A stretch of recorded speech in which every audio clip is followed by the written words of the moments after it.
നമ്മളെ കിട്ടുകയില്ല റാഫിദിയെ സ്നേഹിക്കാൻ. നിങ്ങൾ നോക്കൂ, ഇത് നമ്മൾ പറഞ്ഞാൽ ഈ രൂപത്തിൽ റാഫിദികളുടെ കാര്യം ഇങ്ങനെയാണ്, ഇറാന്റെ കാര്യം ഇങ്ങനെയാണ്.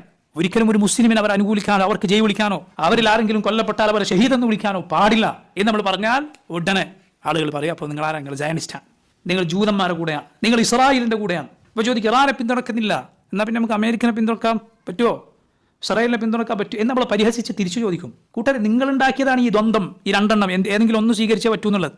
ഒന്നുകിൽ നിങ്ങൾ റാഫിദികളെ പിന്തുണക്കുക, അല്ലെങ്കിൽ നിങ്ങൾ യഹൂദിയുടെ ആളാണ്. ഇത് നിങ്ങൾ ഉണ്ടാക്കിയ തത്വമാണ്, ഞങ്ങൾ അംഗീകരിക്കുന്നില്ല, ഒരു കൂട്ടരെ കൂടെ നിന്നേ പറ്റൂ എന്ന് ആര് പറഞ്ഞു? എനിക്ക് റാഫിദികളുടെ കൂടെ നിൽക്കാൻ സൗകര്യമില്ല, എന്നെ അതിന് കിട്ടുകയില്ല. എൻ്റെ ഉമ്മയെ ആയിഷ റളിയല്ലാഹു അൻഹ മുഹമ്മദ് സല്ലല്ലാഹു അലൈഹി വസല്ലമയുടെ ഹബീബത്തിനെ വ്യഭിചാരം ആരോപിക്കുന്നവൻ്റെ കൂടെ ഞാൻ നിന്നില്ലെങ്കിൽ നീ എന്നെ ജൂതനാക്കൂ, ഞാൻ ഇസ്രായേലിയാണെന്ന് നീ പറയൂ, എനിക്ക് സൗകര്യം നിൽക്കാൻ. അബൂബക്കർ സിദ്ദീഖ് അല്ലാഹുവിൻ്റെ റസൂൽ സല്ലല്ലാഹു അലൈഹി വസല്ലമയുടെ ഇരു ലോകത്തെയും സാഹിബ്, ആ സാഹിബിനെതിരെ ലാനത്ത് ചൊല്ലുന്ന, അബൂബക്കർ സിദ്ദീഖിന്റെ പേരിൽ ലാനത്ത് ചൊല്ലുന്ന, ശാപം, അള്ളാഹുവിന്റെ ശാപം ഉണ്ടാകട്ടെ എന്ന് പറയുന്ന പിശാചുക്കളെ ഞാൻ അംഗീകരിച്ചില്ലെങ്കിൽ നീ എന്നെ സയനിസ്റ്റാക്കുവോ? കയ്യിൽ വെച്ചാൽ മതി, നമ്മളെ കിട്ടുകയില്ല റാഫിദിയെ സ്നേഹിക്കാൻ.